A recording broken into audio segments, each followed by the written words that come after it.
Hello and welcome back to another episode of From Prison to the Streets. I'm Eric. I did 11 years in prison, and I talk about prison stuff. Today, I am telling you guys a little bit more about my story, and the summer of 2019 specifically, I'm going to talk about this period I was in. I hadn't been making videos anymore. It was less than a year after I got out of prison, and I was encountering some pretty tough times, and I'm going to tell you how I persevered through that and kind of learned not to care about stuff that doesn't matter.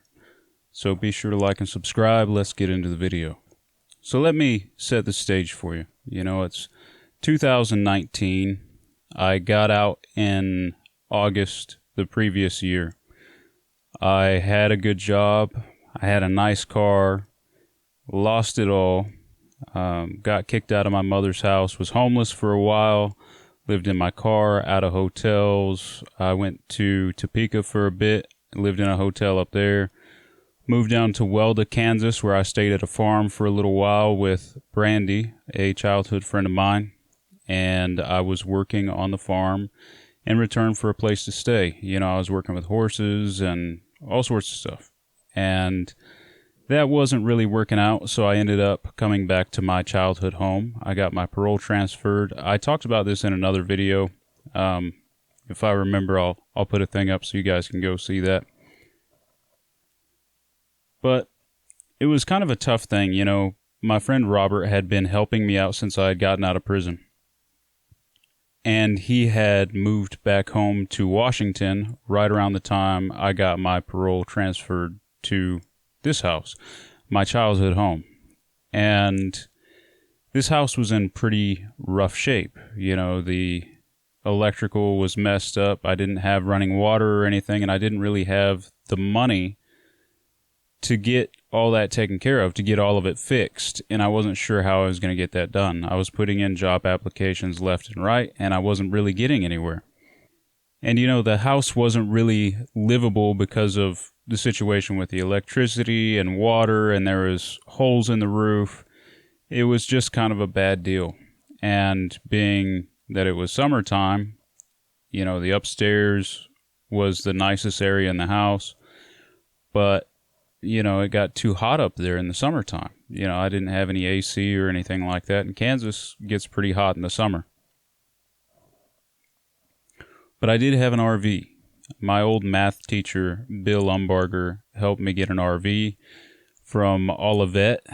And it wasn't, it's still not my RV. It's we never moved the title over, but we brought it down from Olivet, and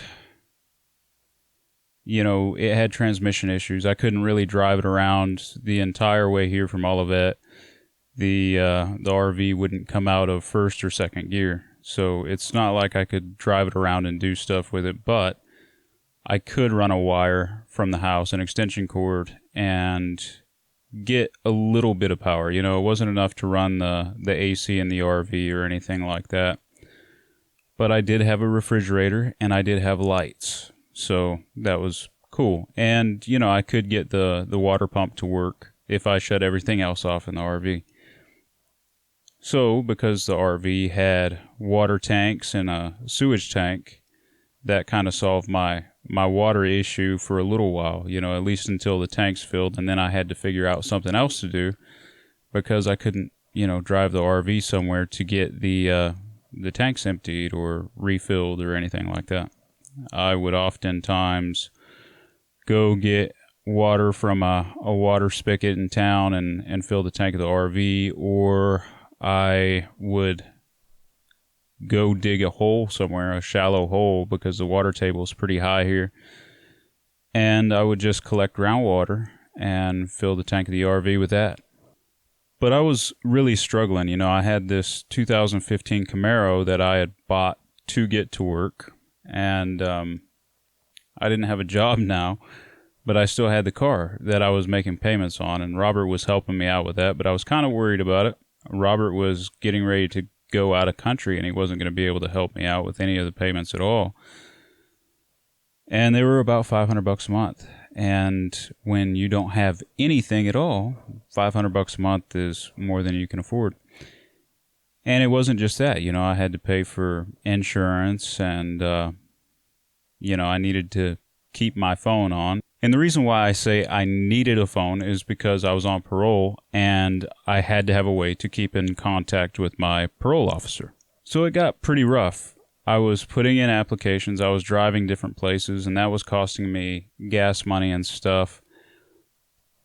But I didn't have any money to take care of myself. I rarely had money for food or anything. And I didn't have a shower, so I would go over to Brandy's house and take a shower or something like that, or I would go to a truck stop and use the shower there. And the nearest truck stop with a shower, I think, is about 45 minutes away. But that's what I had to do.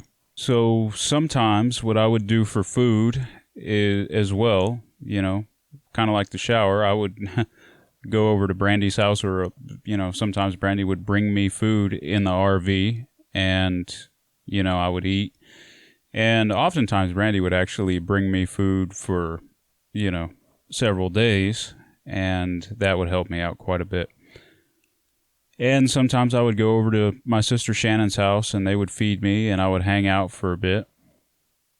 And on one occasion when I went over there, she has this American bulldog named Phoenix, and Phoenix just loves me to death. Most dogs get along with me right off the bat, but Phoenix was pregnant, and she had disappeared, and Shannon was really worried about her. Phoenix kind of, Shannon lives out in the middle of a field, basically, and Phoenix had wandered off, and, while I was there, Phoenix would pop up for a few minutes, and come say hi, and then she'd run off.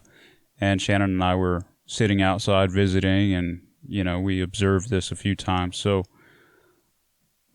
finally, I waited for Shannon's kids to go inside and Shannon to go inside, and I decided I was just going to try to follow Phoenix and see why she was off in the woods. We had a suspicion that she had had puppies, after she had showed up and disappeared a couple times.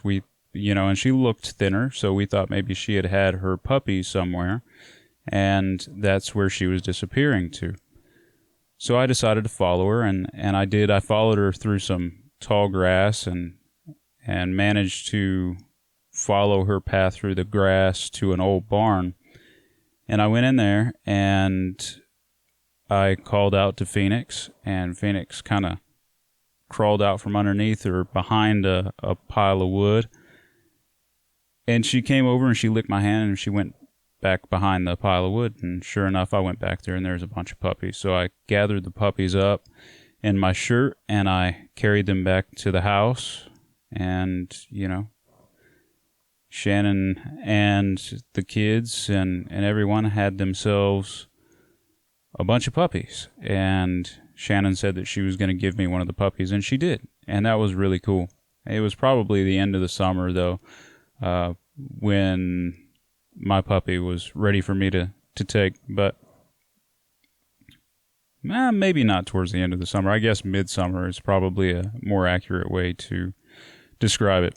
But, it was tough because I was applying for jobs. I wasn't getting anywhere. And I got a mower so I could mow my yard. A friend of mine had sent me some money, Robert, if I remember right. And Robert had also sent me some food from time to time because he knew that I didn't have anything and that I was struggling. But he sent me some money for a mower, and I managed to get my yard cleaned up. That was kind of a big step. And I thought maybe I could make some money with the mower, But it was a push mower. It was a $150 Walmart push mower, and I got a job mowing at this gas station, or truck stop, actually. And it was just completely ridiculous. It was summertime in Kansas, so it's hot. And they had a whole bunch of property. They were under the impression that I had a big zero turn or something like that when they hired me to mow their grass, and I had nothing of the sort. So I'm trying to mow this great big truck stop in the middle of summer with a tiny little push mower. So that didn't work out. I, ended up not going back there, and they told me that they would feel more comfortable with me not coming back. They didn't tell me that I was fired, but they basically said, it'd probably be better if we just had someone else do this. Because it was taking me a ridiculous amount of time, too, with that little push mower. So that was frustrating. And then my parole officer suggested that I look into getting some food stamps, getting on food assistance, which I wasn't incredibly in favor for because I don't really like the government too much. I don't want to be dependent upon the government. I don't like being dependent on anyone, and I really don't like asking for help. So I wasn't thrilled about the idea, but my parole officer suggested it, and she also suggested that I look into voc rehab, and I'll talk about that more in a moment. So I went and I applied for food assistance, and they gave me $18 per month, and it really wasn't enough to feed myself, you know what I mean? So since I didn't have enough money to really feed myself with the food assistance that I was getting, and I didn't really have money to feed my dogs, a lot of times I would use my food stamps to buy people food that my dogs could also eat, and I would just go without, and I would feed my dogs that. I went to voc rehab, and they weren't super helpful. I mean, they tried to get me placed in a job. Voc rehab is basically a program that helps people with disabilities get jobs, and I left prison with a PTSD diagnosis, and after I had gotten out, I had some testing done, and they said that I was gifted. And so basically when I was at voc rehab, they said, between my PTSD and being gifted, it was going to be very hard for me to get a job anyway, even without the felony. And they were trying to get me these jobs, but everything that I was qualified for with my education, because, I did leave prison with a college education. Everything that I was qualified for, I was being basically excluded from because of my criminal history. I wanted to get a job, doing something in the religious education field, and that was a no-go. I wanted to get a job as a personal trainer, and, part of voc rehab is they help you get the training for this stuff and help you go to school for it if need be. And, I wanted to do the personal trainer thing, but then I had a felony and they felt like I was overqualified. They felt like if I didn't do something challenging, I wouldn't keep that job. And since I was gifted, they needed to find a job for me that would be engaging, something that I would stay with for a while. So they were looking at getting me jobs in, software development and things like that. Even though I didn't have a huge interest in that. I enjoy working with software, but more as a hobby. I'm not passionate about it. It's not something that I want to do for a job necessarily. But that's what they were trying to do. They felt that I would be best in a spot like that. They wanted to get me in a program where, I'd be going to college or something. They wanted to basically send me to college, and that's great, but that might take a year or more to get me a job, and I needed money at that time. So I got pretty frustrated in that situation, I needed money, and they wanted me to go back to school again, and I didn't really want to go back to school, but they felt like that was fitting for me, given my prior history, my prior academic achievements, and being gifted. It would make their program look good. You know what I mean? If they sent me to college and then I got this great job, it would make their program look fantastic. And that's a good thing because then they continue to get funding for their program. But it wasn't helping me at the time. So I'm getting frustrated, I'm getting depressed, I'm getting fed up. I wasn't making videos because it seemed like I was just looking at the camera complaining all the time, and I didn't want to give people that. I was trying to document my reintegration into society, but on the other hand, I was also trying to help people, and I didn't feel like what I was putting out was helping people. So I was just frustrated and a miserable person for a while. And then one day, I'm sitting on the couch in the RV, and I got the door open because it's summertime in Kansas, it's hot, and I can hear the birds chirping outside. It's it's not early in the morning, it's early in the day. It's about 9 o'clock in the morning. And I can hear the birds chirping outside. I can see the sun shining. It's a beautiful day, aside from being really hot.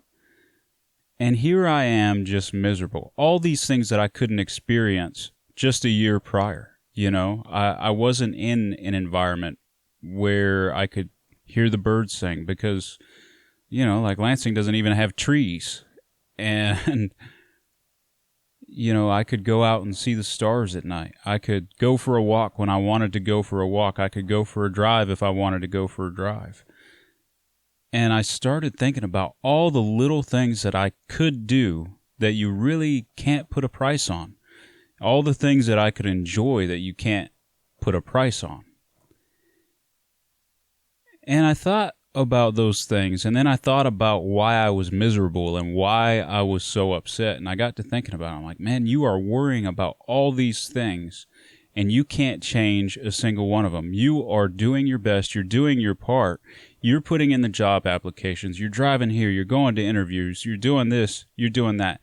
It's not your fault if they don't want to hire you. They make that decision, and you have a history, and you have to respect their decision. Whether or not you think it's stupid, you can't control that. That's outside of your control, so stop worrying about it. And I got to thinking about it, and I'm like, what's the worst case scenario anyway? What if I don't have a job? What if I don't have money? What is the worst thing that's going to happen to me? You see, in prison, if you don't pay your debts, you get dealt with. You can get stabbed, you can get beat up. All sorts of things can happen to you in prison if you don't pay your debts. And so I was stuck in that mindset. In prison, I always paid my debts. And I did so with the knowledge that was how you're supposed to be. And with the knowledge of the consequences when you don't pay your debts. But then I got to thinking about it, and, I was stuck in that mindset. I wasn't in prison anymore, but I was still acting like it. So what if I can't make a car payment? What are they going to do? They're not going to come beat me up. They're not going to come try to kill me. They're just going to take my car that I don't even need anymore anyway because I don't have a job to go to. What's the big deal if I can't pay my phone bill? I just have to tell my parole officer the truth. I'm struggling. Yeah, she could violate me for that, but that's another thing that's outside of my control. And it's something that hadn't happened. So here I was worrying about stuff that was outside of my control, things that hadn't happened, and I was letting it affect my well-being and my mood when I could be enjoying all those little things around me. And so I decided to stop caring about all that stuff that I couldn't control. And the moment that I did, my mood changed. I started enjoying things again. I started making music, and I would make little videos of me playing music and upload them to Facebook and places where my friends could see them. And it made me feel good to be doing something that I was passionate about and sharing that with other people again. And I started recording another album. Now, I didn't have very good equipment, I didn't have a good DAW, and I don't have much recording experience. So it sounded like shit, but I was okay with it because it was something that I enjoyed doing. And I wanted to put something of mine out there for other people to enjoy. I wanted to be able to say, hey, you know what? I made this, I put this out there. Even if it wasn't super great production quality, and it made me feel good. it was during that time that I started doing vlogs again and documenting my reintegration into society, documenting the things that I was going through, and I would always try to share something positive. I didn't want to complain in front of the camera, but I didn't have to, because I could choose to see the positive in my situation. I could either bitch about it, I could complain about it, or I could look for the positive. So with my videos, I started documenting what I was going through and seeing the positive in it. You know, I had videos about perseverance and stuff like that, or support systems, all sorts of stuff. But basically, I would try to think about what situation I was in and the adversity in it. And then I would try to think of the positive string in that would help me through it, so that if somebody else was experiencing the same thing, they could try to do something along the same lines. And they could see, hey, yeah, you're in a bad situation, but it's not all bad. You can do something about it. You can choose to be happy, right? You can find something positive in it. You can find something good to take away from it. And I would make these videos, and I live out in the middle of nowhere, so I didn't have any, data with my phone. I didn't get good reception at all. So I would shoot a video, and then I would hop in my car, and I would drive 20 miles into town, and I would park at the local Country Mart or a local gas station. And I would sit there while my video uploaded, from my phone. And sometimes it would take 20 or 30 minutes. But hey, I was cool with that. I'd just kick back for a bit. Maybe I would go to the lake and walk around, do some hiking. And it was cool, man. And I started having fun again. I started going camping, and Brandy and I went to car shows. Started doing all these things and having all this fun, even though I was in a pretty rough place. And then one day I put a video up on Facebook, and I have this video on my YouTube channel. I believe it's called How to Be Happy in Any Environment or something like that. I will put a card up, or I'll link the video in the description. But I put this video up, and I was basically talking about purpose, figuring out what was important to you. That was the original title of the video. It was called What's Important to You, and I put it up on Facebook. And I was just doing good, man. I wasn't getting anywhere. I was going nowhere fast. But I was happy. You know what I mean? I didn't have a whole bunch of stuff to worry about. I just did my part. I kept trying to get a job and trying to make money doing odd jobs here and there. But I was also having fun and enjoying the little things in life. And I want to say a week, 2 weeks, maybe 3 weeks after I put that video up on Facebook about what's important to you, a guy named Brad ended up getting a hold of me. His wife actually got a hold of me initially, and she said, I would like to meet with you, and I would like you to come to lunch with my husband and I. And I did, and it was the beginning of a pretty cool friendship, and it eventually ended up getting me a job. Brad helped me get a job, and I will talk about that in another video. But I just wanted to share that experience of that summer with you guys and talk a little bit about how I was able to quit caring about things I had no control over and just live in the present and enjoy the little things in life. Because sometimes it's easy to get very overwhelmed by our situation. And since I've been out of prison, it's been a constant struggle, and I still struggle.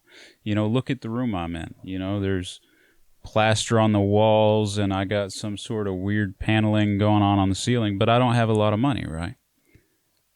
I am steadily rebuilding my life. And some days are great and some days aren't. But I keep going and I keep trying, right? And that's what it takes. You can't let yourself be defeated by things that are outside of your control. You do your best, and that's all you can do. No one can ask any more of you.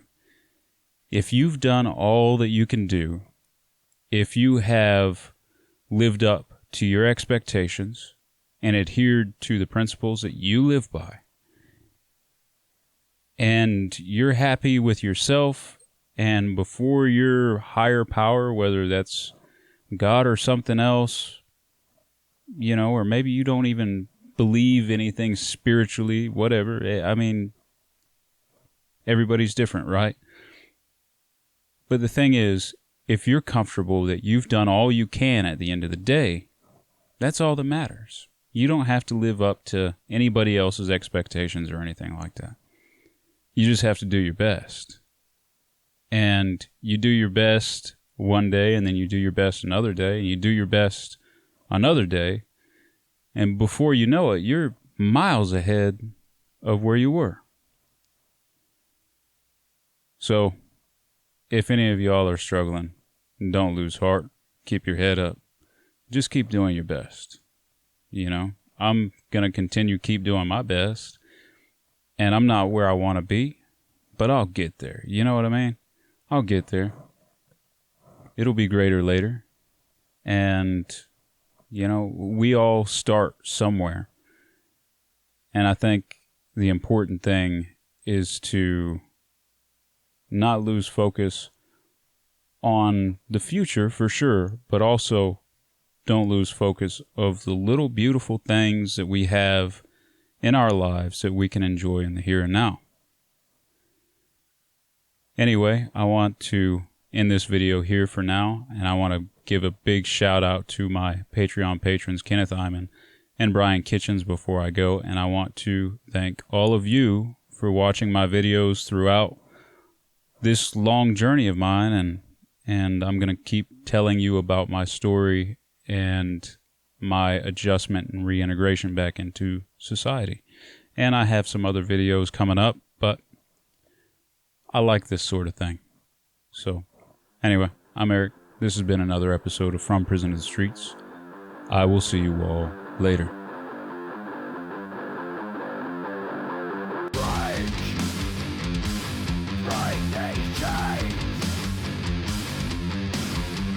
Reintegration.